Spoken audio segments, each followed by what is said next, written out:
Hey guys, Triptych here, and I would like to do a quick training video regarding a match that I recently had against Zinsputs, sorry, I'm not going to be able to pronounce that correctly.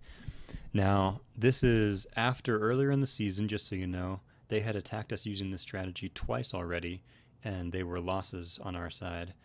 Now, I would be lying if I said my battle was as difficult as those. They did not have optimal mechs when they went against me. However, I did win the match, and I want to show you guys this because given the way that the Inner Sphere Wars meta is going, this is going to be a very big strategy in Season 2. And the problem with it, I would say it is very difficult to pull off, and it is also very difficult to defend against. And the big important thing is it's very difficult for new players to defend against. So even if we have new players going against an enemy player and our new player has a higher tonnage than the enemy, it's still likely they will lose because of the complexity of the strategy. So the strategy focuses on having a grasshopper mech with arc light in it, and I'll explain to you guys why that's very important in a minute. So first off, these are the forces that I had. This was the Taurus Defense, the first battle, and we had a whole lot more mechs than this, but these are the mechs that I was considering bringing. I ended up bringing the awesome, or two atlases, an awesome, and a catapult. I had the option to bring another catapult or a grasshopper, but I decided to go ahead and stick with the awesome just because it was a cold map and it did have some very good ranged firepower. Our opponent had two king crabs in his group. He also had a catapult, so I was a little bit afraid that he would try to load up with the king crabs and just do a bunch of heavy brawling. But this is what I came up with, and as you will notice, my ranged combat ability is much higher than my opponent's. Both atlases pack pack LRM 20s. I have the catapult and the awesome.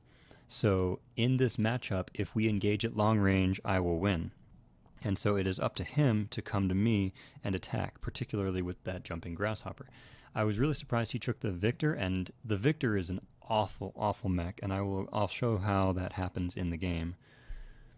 But I was able to, I had both superior short-range firepower with this setup of the atlases. Well, okay, the Stalker did have very good firepower, but I had relatively good short-range firepower and long-range firepower. My only weakness was really flexibility, I guess you would say. This is a very powerful team that I brought.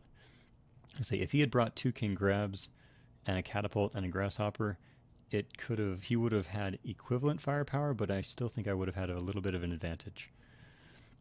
Now, the reason that the grasshopper is so powerful is because of some very specific initiative rules, and I'm going to be referring to this throughout the replay.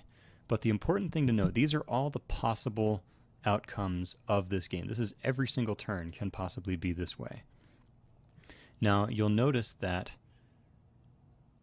if he reserves, anytime that he reserves fully, I will have the last movement. Or no, sorry, he will have the last movement. This is because he has the highest initiative guy, so he reserves in initiative 3. Now I have the first move, which means he has the last move. So anytime that he wants to, he can force a last move, which means he can jump his grasshopper or move his king crab or something into the battle in a way that I can do nothing about it. And also, anytime he can force a first move with his grasshopper. So he can always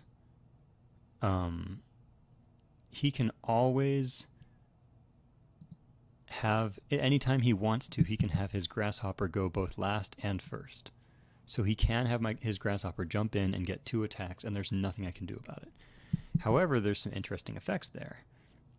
Anytime he takes his grasshopper move, I have the option to get the last movement on him. So I will be able to get my last move. And anytime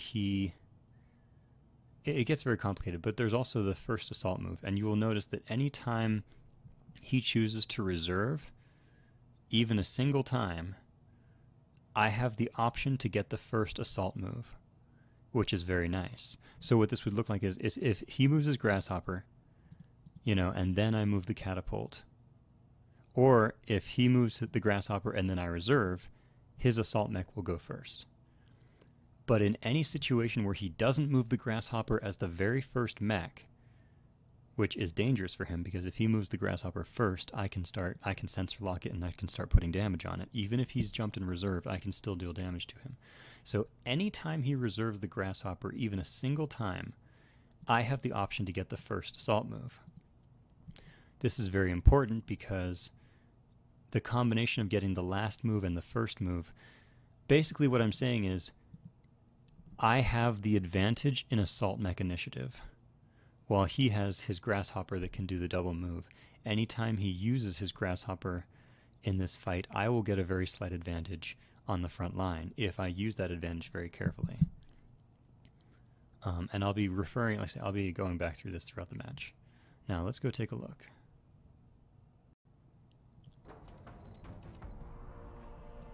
So the match begins, and as you can see by this map, this is actually a relatively good map for LRMs, because even though some parts of it are very open up, there is this big hill right in the middle of the map that will prevent a lot of direct fire weapons.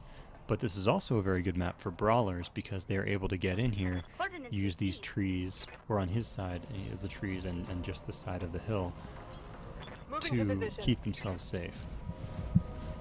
So one thing I would like to mention with this match is his Grasshopper can kill my Awesome, and there is nothing I can do about it. I don't know which angle he's going to come from, but given the relatively quality tonnage, I'm not going to be able to keep all of my mechs. You know, I'm not going to be able to destroy his Grasshopper while fighting off his other mechs. And if I deal a little bit of damage to him, then he will have his precision strike, and since my Awesome has center torso ammo, it only takes one called shot to the center torso for a Grasshopper to kill or seriously damage an Awesome.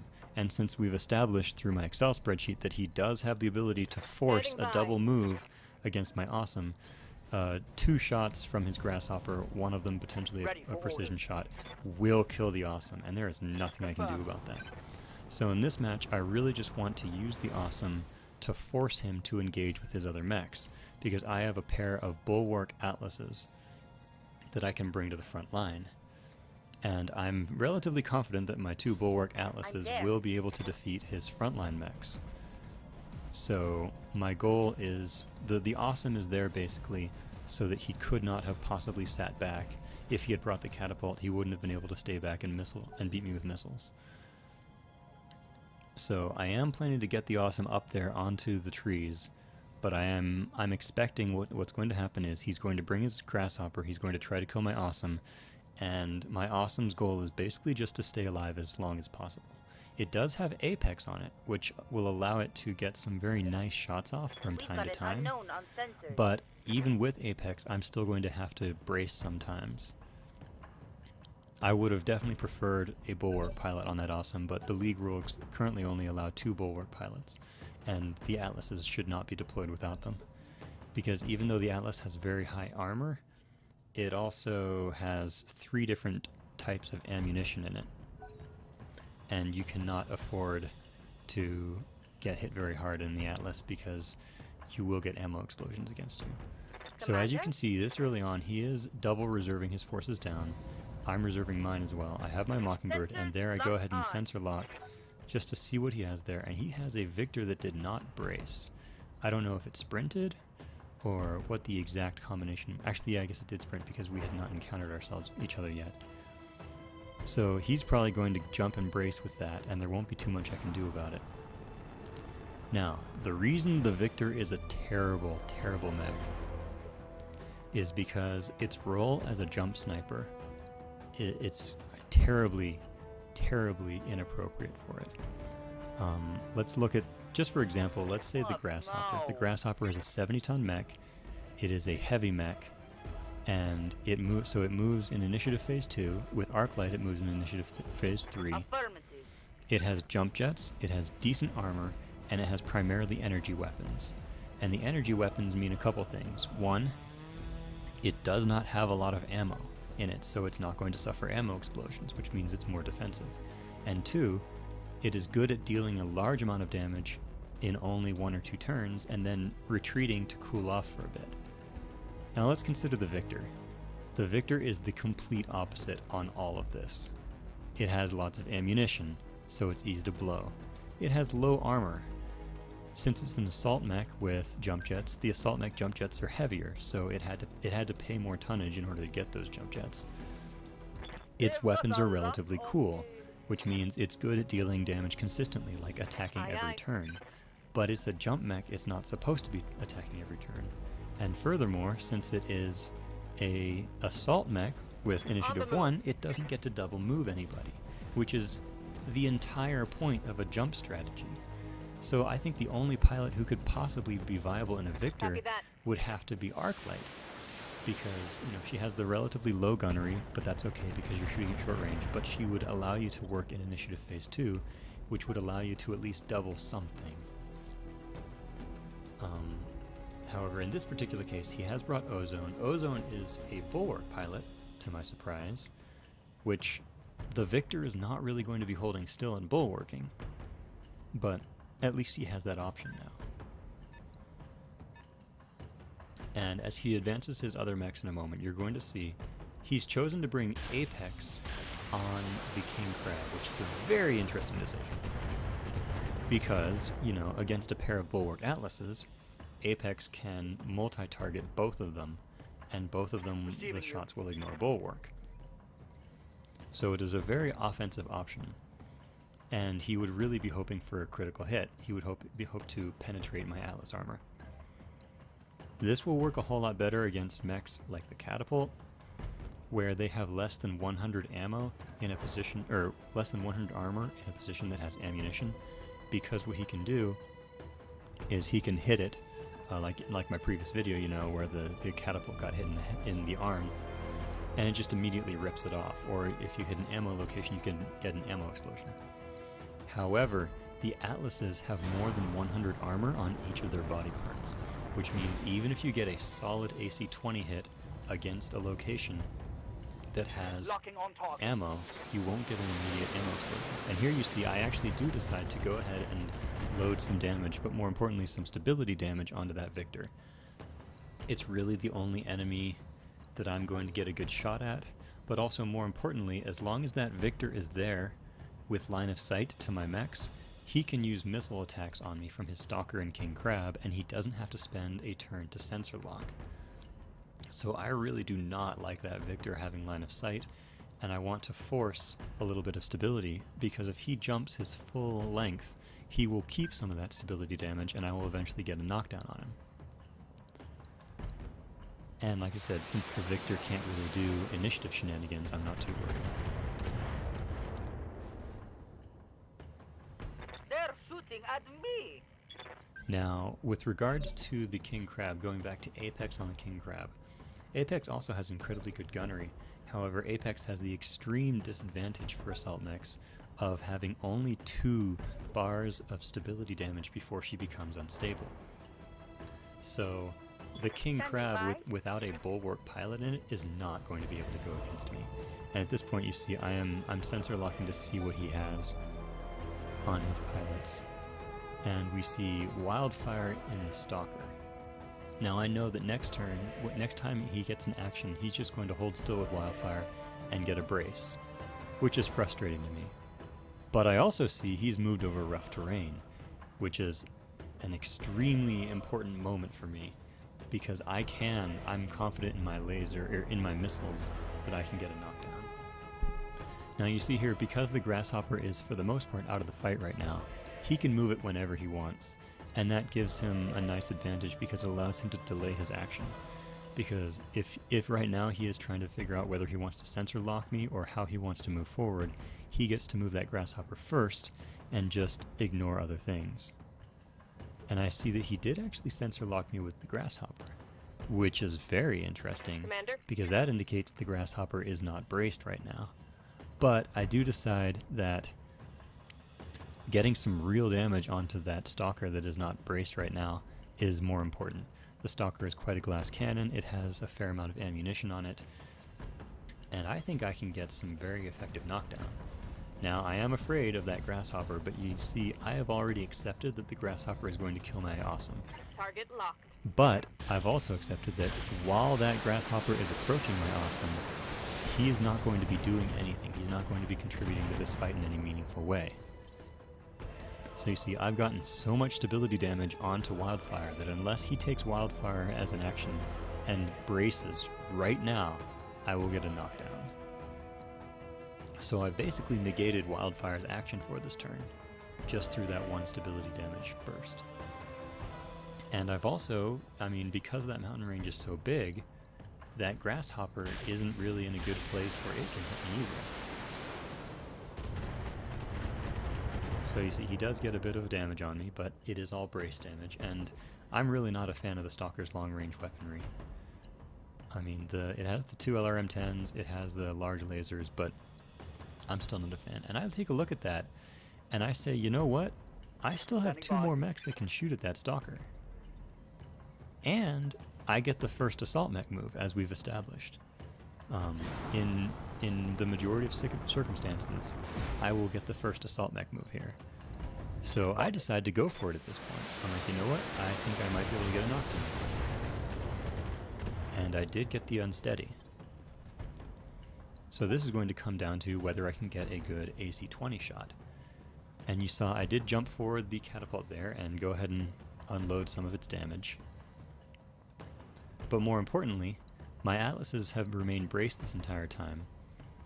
And he's going to get a move with one of his mechs, and then I have the option to move one of my Atlases forward. This is the super important thing about doubling, is if I can get the last movement and then the first movement, I can move my Atlas forward and attack again, and I will remain braced. At least for the majority of his firepower.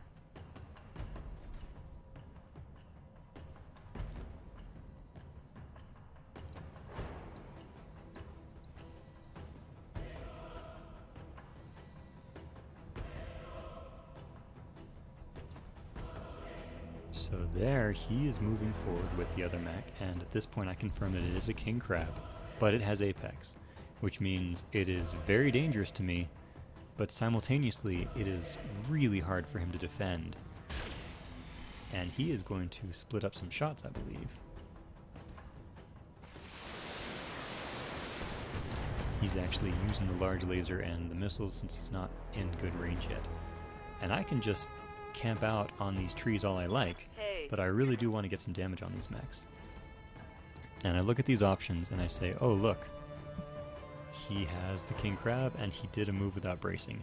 And unlike a bulwark pilot, which could then sit there next turn, this king crab with apex, he's not going to have the option to both shoot and brace. And he really needs to find a way to brace. So I look at this wonderful opportunity, and I have buckshot, so I am able to multi-target him. Okay. Stability damage for everyone. Sadly, I did not get the knockdown, but I still continue to threaten him. And you will notice that if you take the brace action, then your stability damage will go to 0. But if you use the bulwark action, where you hold still and use bulwark, you'll only lose 2 or 3 ticks of stability damage. So that's why he didn't go down to no stability damage at all. So I have kept the Stalker threatened. The Stalker can't really move forward. Now you'll notice this Stalker here, the Stalker has a ton of medium lasers and SRMs, so the Stalker really does want to move forward. But the Stalker can't move forward right now unless he moves forward and braces, because if he spends a turn without removing his stability damage and bracing, then I will knock over his Stalker and I will kill it. Now, I did leave Buckshot, even though he has cover and the 3 evasive ticks, I did leave him in a forward position without brace, and now the Victor is going to get a shot at me if he so chooses. But in general, I've been able to leave the enemy mechs mostly exposed, while mine have managed to stay braced just about all the time. Oh, I'm sorry, he didn't have any cover or any charges. But the AC-20 shot missed because it was at such a long range.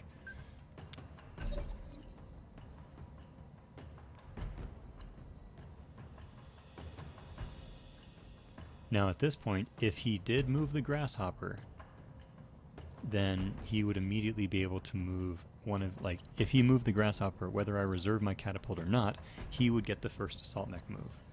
And the fact that wildfire is actually out of my vision range because I had sensor locked it earlier, I didn't realize that previously. So, Ready for orders. but since he did reserve, now I get the first action. And I decide, you know what? I'm in a very good, comfortable braced position in the front. I think I would actually like to get some damage on that Victor, maybe. Or I could jump forward and deal some damage there. I have a lot of options available to me.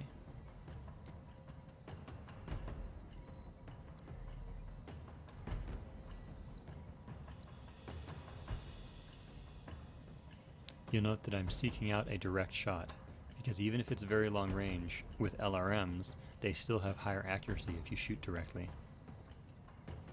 And I used Kraken for this mission. Now Kraken is a very tricky one. I like Kraken because he actually has a pretty good accuracy, pretty good gunnery. And he does have the multi-target and the sensor lock. And when you're in a catapult that is jumping max distance every turn, you don't need evasive because you're going to be evasive anyway. And there you see is my beautiful opportunity. Because of all the reserves, I get a full Atlas salvage salvo on a mech that is not braced, and then I get to brace my mech.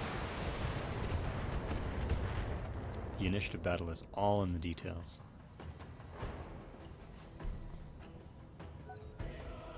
But as I was saying, Kraken can be very difficult. If the enemy have lots of LRMs, you can't bring Kraken, because without the ability to brace, like maybe I would bring Apex even, and then get something else like a Jaeger mech and just keep it way back, or Showboat, who can sensor lock and jump.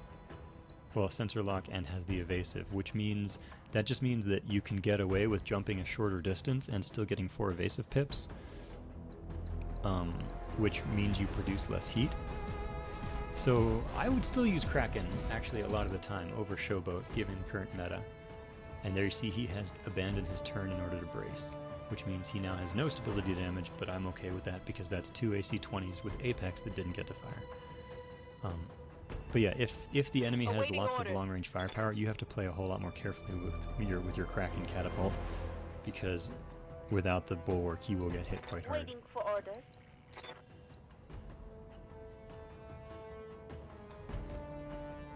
Now at this point, Receiving you. I know that the enemy wants to deal a lot of damage to my forward Atlas with buckshot, so I may be able to leave one of my other mechs more vulnerable, because at that point he really doesn't want to switch firepower, but he might, in order to go for the more juicy target.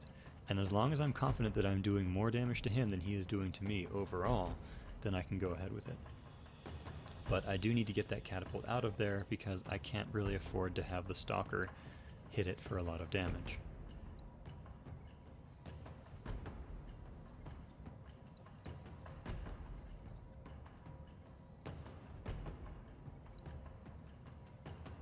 Here we go.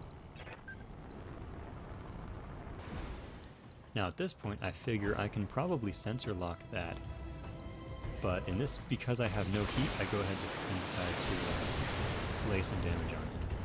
And I actually get a fair bit of stability. I don't get the unsteady, but I have the stability damage. So now I'm using this to actively defend, because I know that he wants to get that Victor in behind my Atlases and get some rear AC-20 shots on me.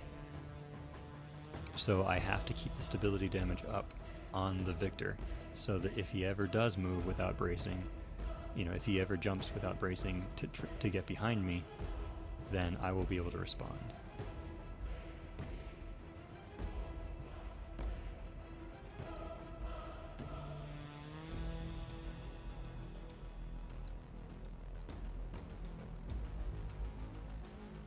And I've actually done a surprising amount of damage to his legs, so I'm wondering if I can blow that off at some point. Normally I don't like leg damage at all, but if one of the legs is destroyed, it changes some of the rules for knockdowns. Like normally, if you're not unsteady, you cannot be knocked down. And you see there, he did decide to go ahead and bring up the Stalker. He knows he needs to get that short range firepower on me. And he knows that he needs to get the brace. So once again, he lost a turn of damage. Now, as I was saying, Rolling.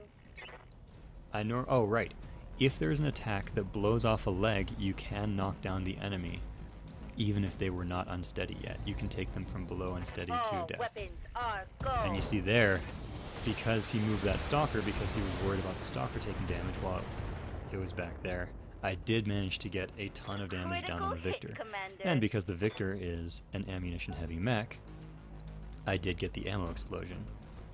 And his firepower is almost nothing. So he has very low firepower. Well, I mean, AC-20 is nothing to blow your nose at. But he has relatively low firepower, relatively low armor, and relatively low mobility. And he has the stability damage. So I believe at this point he is going to show me his other side and brace, which is the best option available to him. Yes, Commander. In this particular case, he probably could have moved that Victor before the stalker and braced. And if he had, that would have made it much harder for me to deal damage. However, he knew that at that point, if he had moved the Victor, I would still have two mechs that are able to fire on him, and so I would still get more attacks, and I would get 2 attacks this turn, and then I would get the assault move next turn. So depending on where he went, I might even be able to move forward and then melee him next turn. So at this point, I'm looking at Apex, and I'm realizing I've stalled out the Commander? Grasshopper, but the Grasshopper is going to double move next turn. And I'm wondering what it would take for me to get down off this ridge. And when I looked at the sprint, I could not move very far. So I'm like, you know what? I'm going to get shot. But I'm going to take a step back, and those assault mechs in the valley, they can't hit me with their short-range firepower, and they don't want to move closer, because moving closer is death. So I'm like, you know what? I'm just going to have to show some of my Copy front that. armor to the Grasshopper, and I'm going to make it so that it takes him it's going to take him several turns to kill me with his Grasshopper, and as long as it takes him a while to kill me, I will be able to get the Engaging rest of the multiple fight enemies. won. So we get a little bit of breaching shot just for the stability damage on Apex, and a little bit more damage over on Wildfire. Both of these are very ammunition-heavy mechs, so every little bit of damage really does help.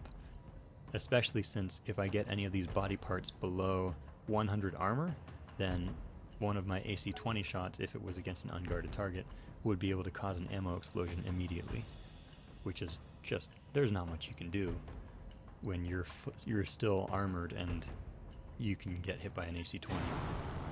So we see the Grasshopper is coming in, and I believe he has a firing solution on me there, so he's going to unload everything. He does not have precision shot yet, so he wasn't able to I can't core take out my much center more of this. torso. But I believe he still did get some very nasty shots on me. Yeah.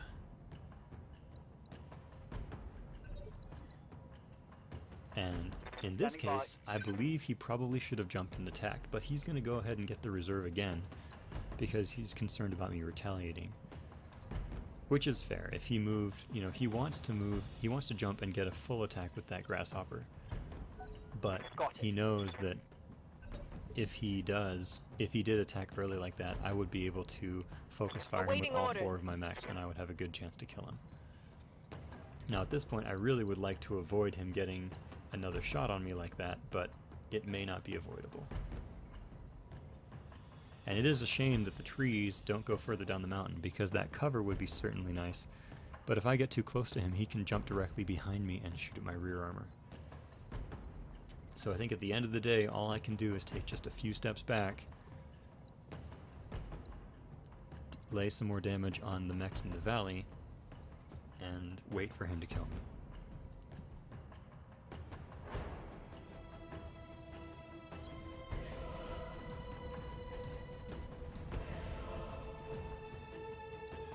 There we have the option. I'm very tempted by those large laser options, but in this case, I go ahead and brace. I don't need the awesome firepower to kill the mechs down in the valley, and this will cause him to take another turn longer than he wanted to kill me. And that's why I think it's a tricky decision, but I think he maybe should have attacked me during that round and tried to get the kill on the awesome.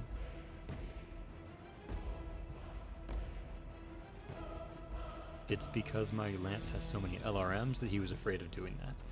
because like my catapult, for example, and even the Atlases could have lobbed an LRM-20 over there if he had, even if he had stayed very far back.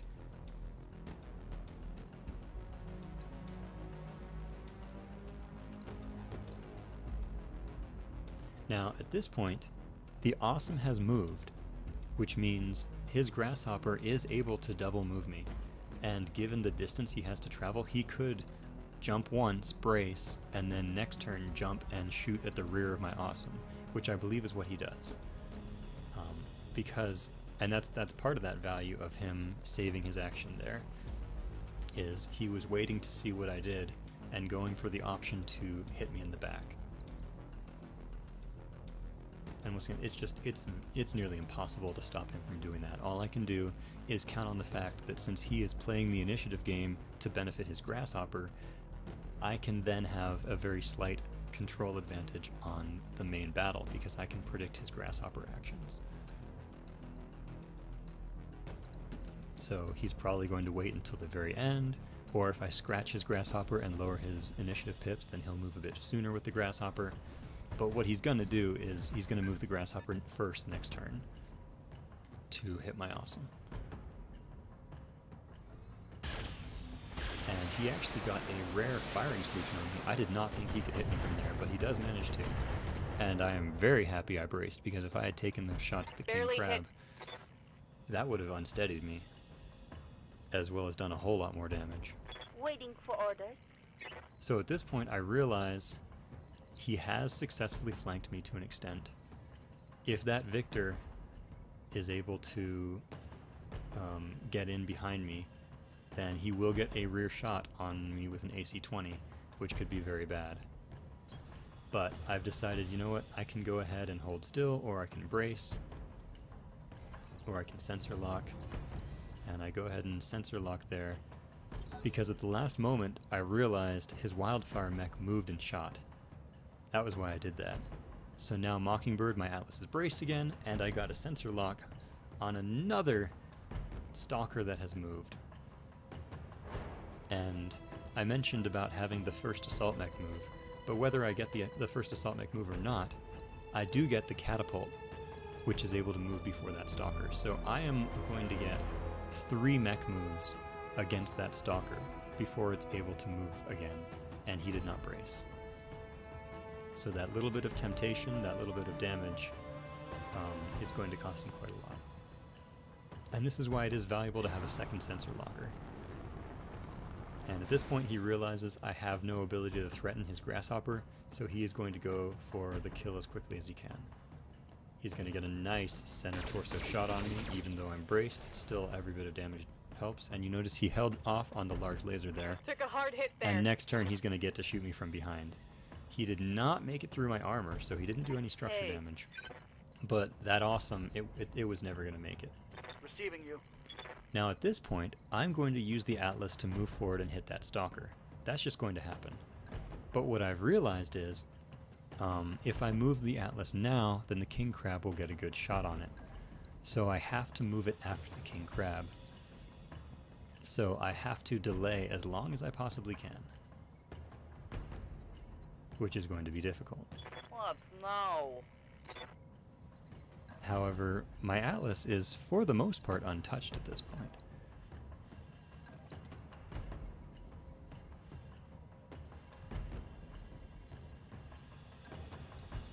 So I know that I can survive one hit from that King Crab unbraced, and so I do go ahead and do it.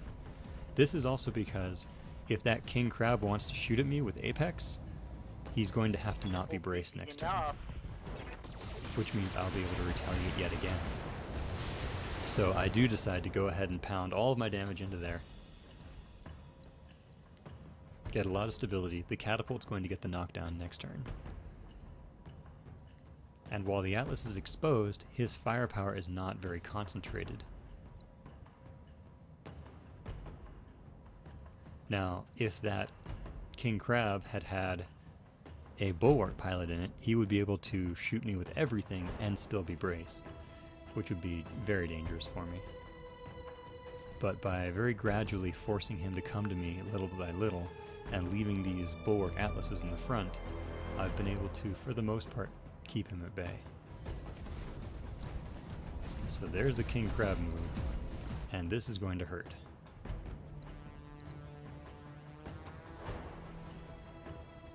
And if I remember correctly, he actually makes a mistake here.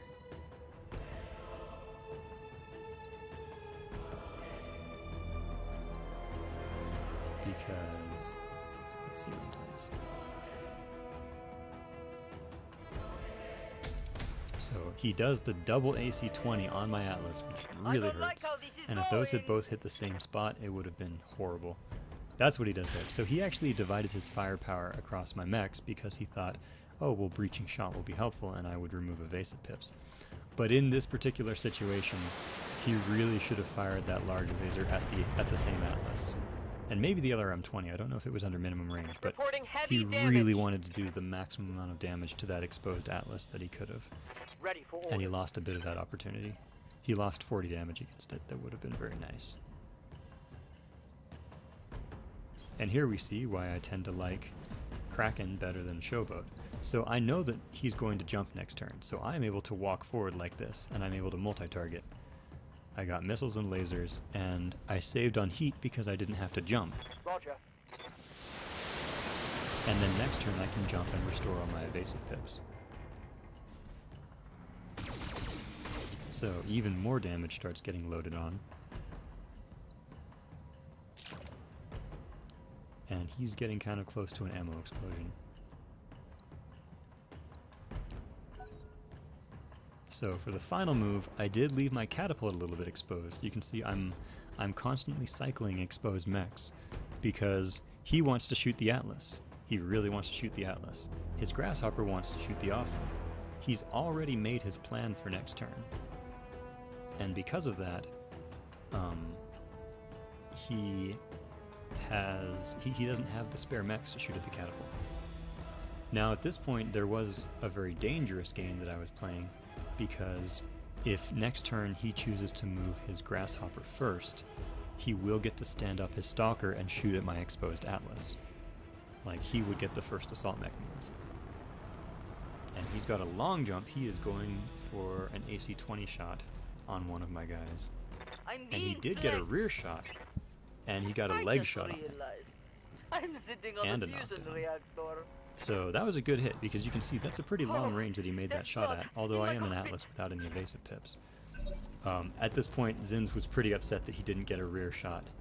He got a leg shot instead. And I will admit, that's poor luck. It is very possible that that could have been a side torso hit that blew up all my missile launchers or my AC-20. And in this particular case, because I lost the sensor view, he reserved and I reserved as well. And actually, what that did was, because I reserved there, I'm going to get the first assault mech move. Or because he reserved the Grasshopper. If he had left the Grasshopper unreserved and used it the first turn, I would have gotten Enemy it. flanking. But he is going to get the full volley. And he got another leg hit there. I'm And taking you'll heavy notice hits, he was Commander. running kind of hot, so I don't think he fired with every single laser he had. Standing by.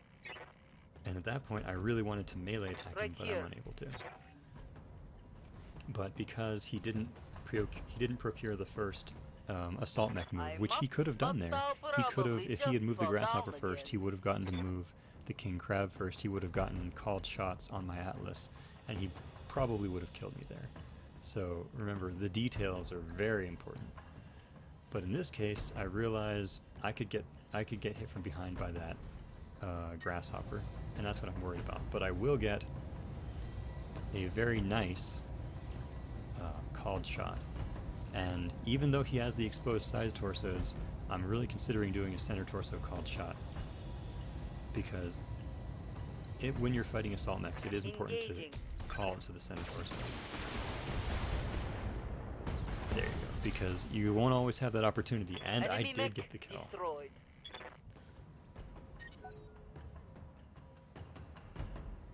So in that combination, if he had moved the grasshopper first, you know, keep this in mind when you guys are using this grasshopper strategy. Always keep in mind who will get the first assault mech move. Because if you have the highest initiative mech in the game, you can guarantee the first assault mech move. Because if he moves his grasshopper and then I have a catapult, then whether I move my catapult or reserve, he still gets the first assault mech move. And if he had forced that, he could have either had the king crab called shot to the center torso and kill my Atlas, or he could have had the wildfire stalker stand up and called shot my Atlas, and then he would be braced, and he would have gotten all that damage on the Atlas. So always keep in mind who gets the first assault mech move.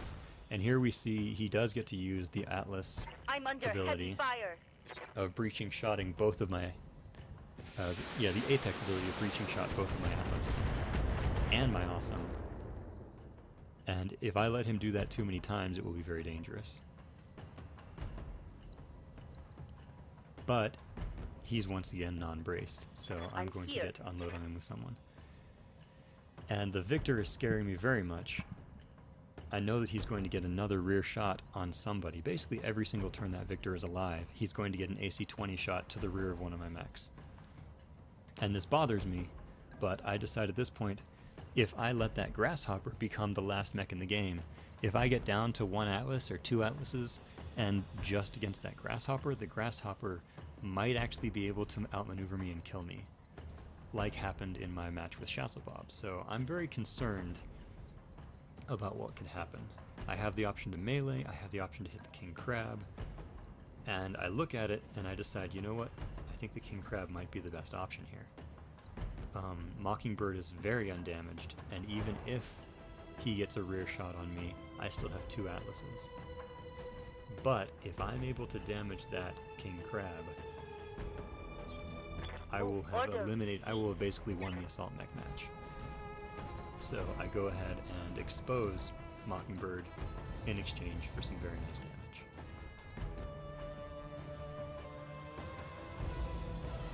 Targeting for an alpha strike. And I got a headshot with the AC-20. Instantly killed him. Now that was really lucky too. Luck was definitely on my side for this match. But I want you to appreciate, if I had not gotten the AC-20 shot, I still would have had a decent chance to hit one of his side torsos and cause an ammo explosion, or his center torso and kill him. So that king crab would have died very soon. But that's the other thing, is if you leave yourself unbraced in front of an AC-20, that can happen. He did get two AC-20 unbraced shots at me earlier, and he didn't get a headshot, but it's always something that can happen with the AC-20, because the AC-20 is just an extremely random weapon. And he's going to get an AC-20 shot on me. It is not enough to kill me. Help, I'm getting flanked. But I believe he got a leg shot there. Again, which is very unfortunate. Yes, Commander. And because he chose to move the Victor there to get the, at this point I think he's rather upset because things are going so poorly for him. If he had moved the Grasshopper first, he would have had the chance to hit my Awesome in the rear again and kill it. But because he... Oh wait, no, I'm sorry, the Grasshopper has already moved this turn. Never mind. Because he moved early and I reserved, I have a number of movements remaining. Roger. So my catapult is running quite hot. However, it's taken almost no damage this battle. I've got a sensor lock. So I'm okay with just jumping, cooling off a bit, and getting that sensor lock. And then Apex is going to turn around and give him some love.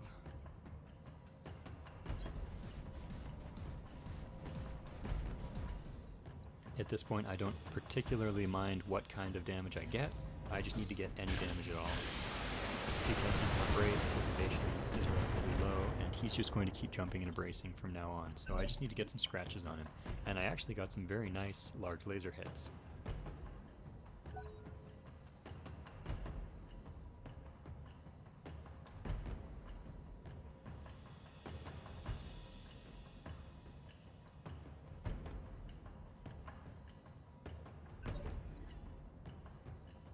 Ready for orders.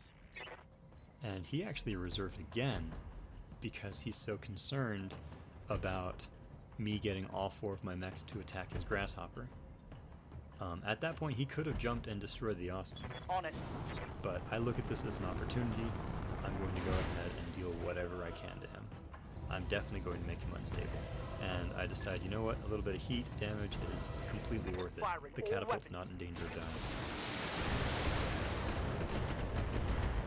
And I actually didn't get the unsteady because of Master Tactician on Arclight removing that little bit of stability damage.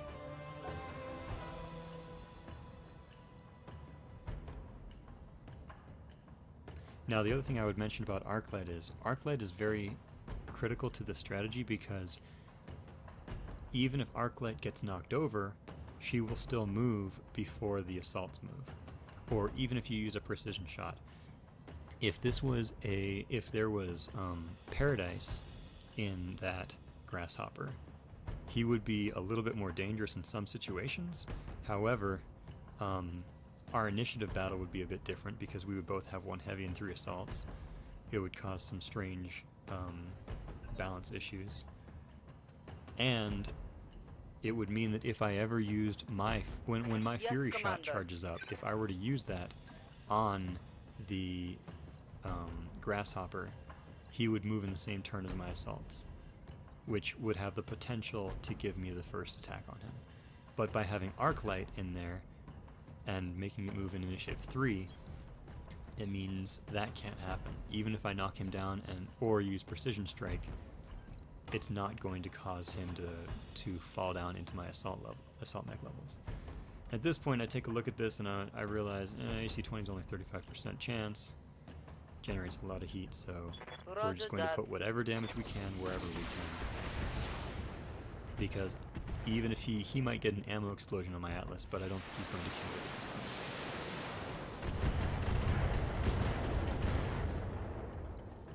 point. And we are starting to expose his like a grasshopper. critical hit.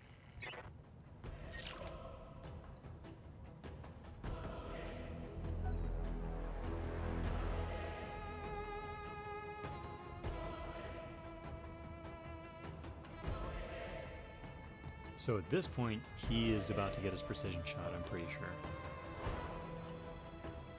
So I did get those shots with the Awesome, with Apex. I think maybe I could have moved and braced. But I was confident he would have just kept on jumping around me and killed me eventually. Because at this point he still could have double moved and shot me in the back again. And he could have used the precision shot for the rear shot. So there is nothing I could do to keep that Awesome alive at this point.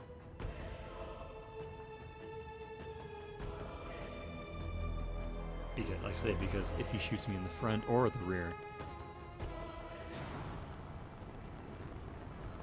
using that precision shot, and he goes for the DFA at this point.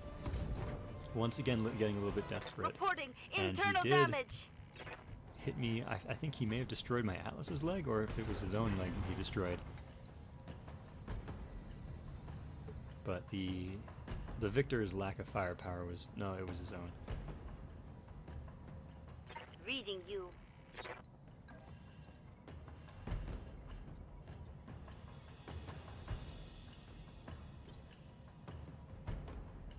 Yes, Commander.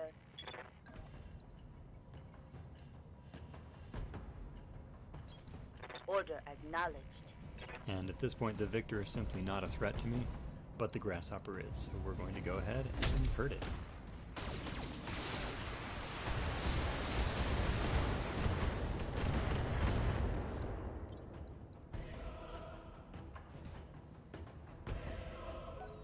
And you would have noticed, I believe my catapult... No, okay, the catapult didn't make it unsteady, but when he reserved, Master Tactician took off that tick of stability damage. So it is very hard to knock down an Arclight grasshopper.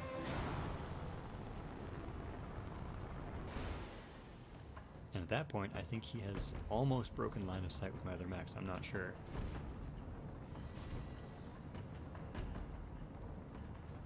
But there is the called shot.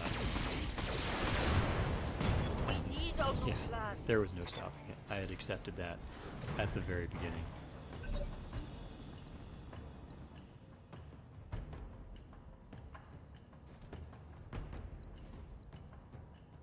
However, I have caused significant damage.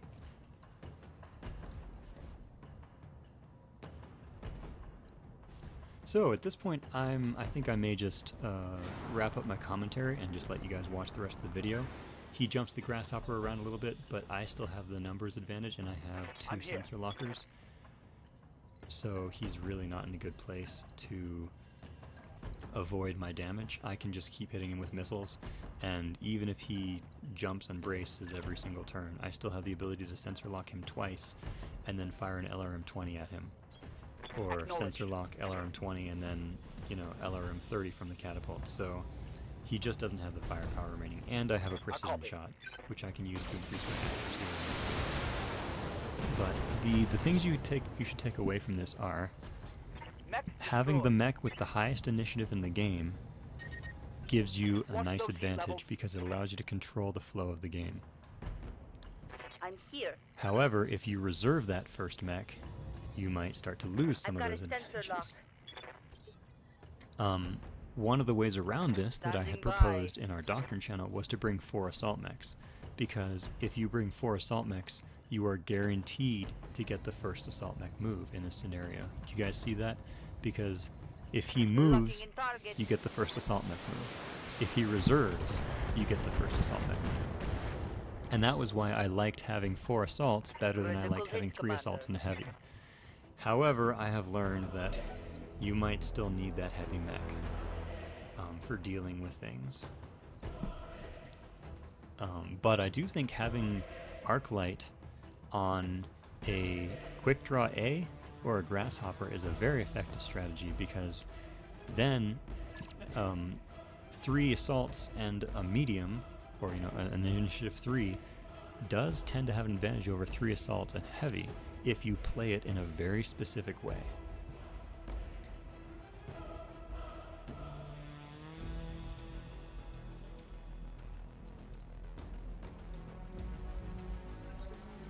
So we're going to see here. So yeah, in the next season, I want everybody to be able to both pull off the Grasshopper strategy and defend against it, because given the way, with the limitation on only having 2 Bulwark pilots in a game, you are basically going to have 2 jump jet mechs in every game, just about. I do not want to see mechs without jump jets, without Bulwark either. I mean, I'll do it with a Jaeger mech A, because it's so extreme range that you might be able to keep it out of enemy fire. But other than that, it hurts to see assault mechs without Bulwark on them, unless you already have like an overwhelming advantage. Like if you're running 4 assault mechs and the enemy doesn't have things like jumping grasshoppers or their own assault mechs, then you can, if you really want to, you can try Apex on a King Crab, but you have to be careful, and you have to understand that you're going to be bracing a lot and skipping a lot of attack moves, because you can only attack move when you know they can't kill your King Crab.